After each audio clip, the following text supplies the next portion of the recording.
Inilah para hadirat, mengapa orang yang lillah billah ini hasilnya lebih besar. Kalau ini saya gambarkan, ini orang yang berlatih di pernafasan-pernafasan, kalau di meditasinya wahidiyah akan lebih cepat. Begitupun dalam ibadah. Dikatakan zarratun min a'malil qalbi khairum min amsalil jibal min a'malil jawarih. Sedetik ibadahnya orang yang hatinya sadar makrifat kepada Allah, sama dengan segunung ibadahnya orang yang hatinya tidak makrifat kepada Allah. Sebagainya kalau dinisbatkan dengan kuantitas, orang yang ibadah di Masjidil Haram 100.000 kali sama dengan ibadah di luar Masjid Haram dan Madinah dan Mekah. Barang siapa sembahyang di Masjid Madinah ditingkatkan 1000 kali dibanding dengan orang yang jamaah tidak di Masjid Madinah dan Mekah. Itu berarti perbandingan punya nilai. Masjid Mekah itu 100.000 kali masjid di luar dua masjid ini. Itulah keistimewaan diberikan. Begitu orang yang hatinya makrifat kepada Allah, yang betul-betul makrifat, ibadahnya seperti segunung ibadahnya orang yang belum lillah perbandingannya. Mengapa? Kalau Masjidil Haram itu memang anugerah Allah SWT untuk memuliakan masjidnya Allah dan memuliakan masjidnya Nabi Rasulullah SAW. Nah, kalau orang makrifat apa sebabnya? Masalahnya orang makrifat ini orang bersih dari syirik, bersih dari ujub, bersih dari ananiyah, bersih dari riya, bersih dari takabur. Apapun orang yang ibadah sholat Allahu Akbar, kemudian syarat rukunnya sudah dipenuhi, tapi di hatinya masih merasa aku sembahyang, aku sudah bisa sembahyang, tidak billah. Apalagi kalau ini nanti sudah tidak lillah, tidak billah, sudah lillah karena perintah Allah, tidak karena surga, tidak karena neraka, tapi masih dia merasa bisa sholat, maka disitulah ada namanya ujub. Ujub itu membanggakan apa yang dimiliki. Kalau orang itu merasa memiliki, otomatis membanggakan. Kalau orang itu merasa sholat, berarti orang itu merasa memiliki amal sholat. Barang siapa merasa memiliki amal sholat, ini terjadi ujub berhadirat. Kemudian ini kalau perlu diriak, dipamerkan lebih kecil lagi, apalagi takabur. Barang siapa yang dalam sholat atau ibadahnya ada ujub saja, ini ditolak oleh Allah Subhanahu wa ta'ala. Para hadirat yang kami hormati, sembahyang kita bagaimana? Kalau kita masih ada aku sembahyang, ini ujub, ini ananiyah, ini dosa, mengaku sebagai Tuhan, pada sholat disolatkan oleh Allah SWT. Inilah para hadirat. Maka ulama-ulama ittifaq kalau bar sembahyang ini sudah ada istighfar. Karena kita tahu dalam sholat itu banyak dosa dan kesalahan kita. Di sana banyak biasanya dibicarakan kesalahan syariah dan rukuniyah. Mungkin rukunnya syarat-syaratnya kurang pas, kemudian istighfar itu.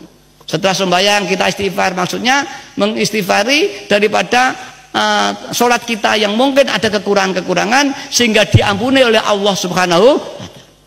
Karena diampuni menjadi diterima.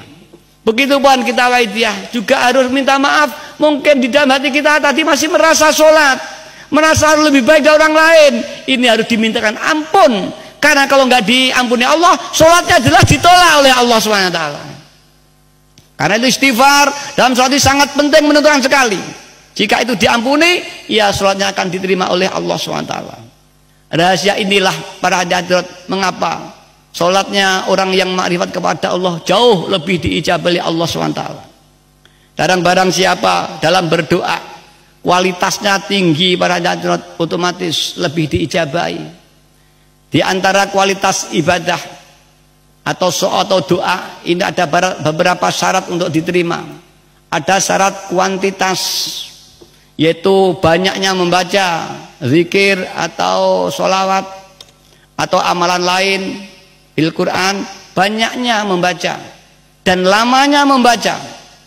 Bisa baca 1000, ada baca 2000, ada kalau wakitnya baca ya Sayyidi 10.000, 15.000, ada penawaidah yang mempeng 100 juta, ada 3 juta, ada wanita yang uzlah mempeng ya Sayyidi 3 juta, difutuh oleh Allah ainul basirahnya, lisannya diparingi mandi, pandangan batinnya dapat menembus yang tidak dapat dilihat.